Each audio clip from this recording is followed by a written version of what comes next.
കഴിഞ്ഞ തവണ നമ്മൾ ഏറ്റുമുട്ടിയപ്പോൾ എന്താണ് സംഭവിച്ചത് എന്ന് ഓർമ്മയുണ്ടോ? T20 ലോകകപ്പിൽ ഇന്ത്യ ഇംഗ്ലണ്ട് സെമി പോരാട്ടത്തിന് തൊട്ട് മുമ്പ് ഇംഗ്ലീഷ് ക്രിക്കറ്റ് ടീമിന്റെ ഔദ്യോഗിക ഫേസ്ബുക്ക് പേജിൽ ജോസ് ബട്ട്ലറുടെ ചിത്രം പങ്കുവച്ച് ഇങ്ങനെ ഒരു കുറിപ്പ് പ്രത്യക്ഷപ്പെട്ടു. 2022 കുട്ടി ക്രിക്കറ്റിന്റെ കനകസിംഹാസനം ഏറുമ്പോൾ സെമിയിൽ ഇന്ത്യയെ പരാജയപ്പെടുത്തി നേടിയ വിജയത്തിന്റെ ഓർമ്മകളെ ഒരിക്കൽ കൂടി കുത്തിപ്പൊക്കുകയായിരുന്നു ഇംഗ്ലണ്ട്.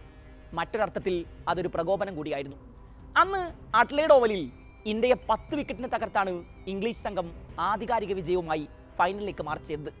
ഇന്ത്യ ഉയർത്തിയ 168 റൺസ് വിജയലക്ഷ്യം ഒരു വിക്കറ്റ് പോലും നഷ്ടമാവാതെ ജോസ് ബട്ട്ലറും അലക്സ് ഹെയിൽസും ചേർന്ന് വെറും 16 ഓവറിൽ മറികടന്നു. ഒരിക്കൽ കൂടി ആ സെമി ആവർത്തിക്കുമ്പോൾ ഇംഗ്ലണ്ട് പ്രകോപനമുയർത്തും എന്നത് സ്വാഭാവികം. ഗയാനയുടെ ആകാശത്ത് മഴമേഘങ്ങൾ ഉരുണ്ടുകൂടി. കനത്ത മഴ പെയ്ത് കളി മുടങ്ങിയാൽ സൂപ്പർ 8ലെ മികച്ച പ്രകടനങ്ങളുടെ അടിസ്ഥാനത്തിൽ ഇന്ത്യ കലാശപ്പോരിന് ടിക്കറ്റ് എടുക്കും. കളി നിയമങ്ങൾ അങ്ങനെയൊക്കെയാണെങ്കിലും മഴ പെയ്യരുതേ എന്ന് മനസ്സുരുകി പ്രാർത്ഥിച്ചിട്ടുണ്ടാകും ഇന്ത്യൻ താരങ്ങൾ.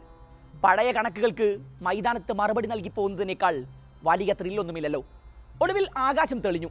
ഗയാനയുടെ മണ്ണ് ആ വിശ്വപോരാട്ടത്തിനൊരുങ്ങി. രോഹിത്തും സംഘവും മുതലും പലിശയുമടക്കം തിരിച്ചു കൊടുത്താണ് കണക്ക് വെട്ടിയത്. ഇക്കുറി വിശ്വവേദിയിൽ ഇന്ത്യൻ സംഘത്തിന്റെ സഞ്ചാരങ്ങളൊക്കെ അങ്ങനെയാണല്ലോ.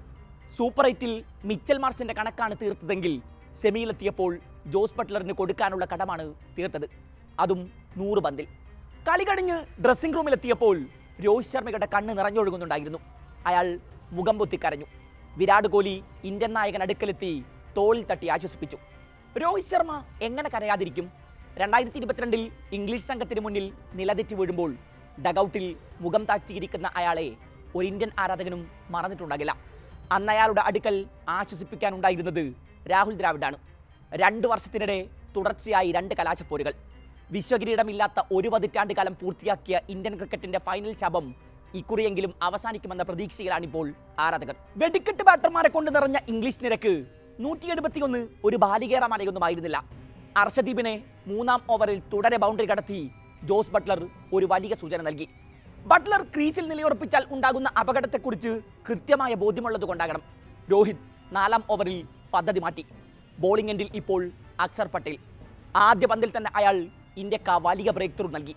അക്സറിനെ തുടക്കത്തിൽ തന്നെ ബൗണ്ടറി കടത്താനുള്ള ബട്ട്ലറുടെ വിഫല ശ്രമം അവസാനിച്ചത് പന്തിന്റെ കയ്യിലാണ്. അവിടെ നിന്ന് ആരംഭിച്ചു ഇംഗ്ലണ്ടിന്റെ പതനം. അടുത്ത ഓവറിൽ ഫിലിപ്പ് സാൾട്ടിന്റെ കുറ്റി തെറിപ്പിച്ച് ബുംറ ഒരു കൊടുങ്കാറ്റിന് തുടക്കമിട്ടു. 6ാം ഓവറിലെ ആദ്യ പന്തിൽ വീണ്ടും അക്സർ മാജിക്. ഇക്കുറി വീണത് ജോണി ബെയർസ്റ്റോ എന്ന വൻമരം. അക്സറിന്റെ കറങ്ങിത്തിരിഞ്ഞ പന്ത് ബെയർസ്റ്റോയുടെ ബെയിലിളക്കി. 7ാം ഓവറിൽ കുൽദീപിന്റെ രംഗപ്രവേശം. 8ാം ഓവറിൽ വീണ്ടും അക്സറിന്റെ ഫസ്റ്റ് ബോൾ ബ്രില്യൻസ്. ഇക്കുറി മൊയിൻ അലിയെ പന്ത് പിഴവുകളേതുമില്ലാതെ വീഴ്ത്തി. പിന്നീട് കുൽദീപിന്റെ ഊടമായിരുന്നു. ഹാരി ബ്രൂക്കിന്റെ കുറ്റി തെറിപ്പിച്ച കുൽദീപ് സാം കർണെയും ക്രിസ് ജോർദാനെയും പവലിയനിലെത്തിച്ചു. പിന്നെ മൈതാനത്ത് ചില ചടങ്ങുകൾ മാത്രമേ അവശേഷിപ്പുണ്ടായിരുന്നുള്ളൂ. ബുംറയും ഫീൽഡർമാരും ചേർന്ന് 17 ഓവറിനുള്ളിൽ അത് പൂർത്തിയാക്കി. 68 റൺസിന്റെ ആധികാരിക ജയം.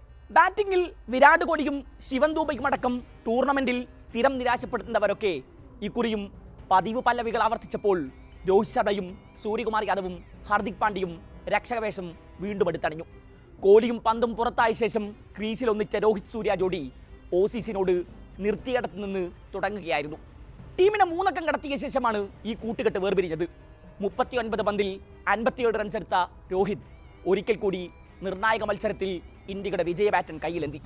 അർദ്ധ സെഞ്ചുറിക്ക് 3 റൺസ് അകലെയാണ് സൂര്യ വീണത്. ഇന്ത്യയെ സുരക്ഷിത സ്ഥാനത്തെത്തിച്ച ശേഷമായിരുന്നു അയാളുടെ മടക്കം.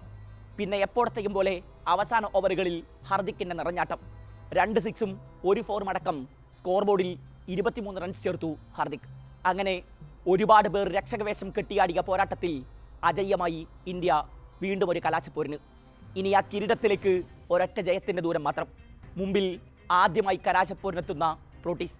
ഇക്കുറി തോൽക്കാൻ മനസ്സില്ലാത്ത മാർക്രമിന്റെ സംഘത്തെ മറികടക്കണം രോഹിത്തിന്. അങ്ങനെ ഒരു ചരിത്ര വിജയം ഇന്ത്യയുടെ ഒരു പതിറ്റാണ്ട് നീണ്ട കിരീട വരൾച്ചയ്ക്ക് ഫുൾ സ്റ്റോപ്പ് ഇടും.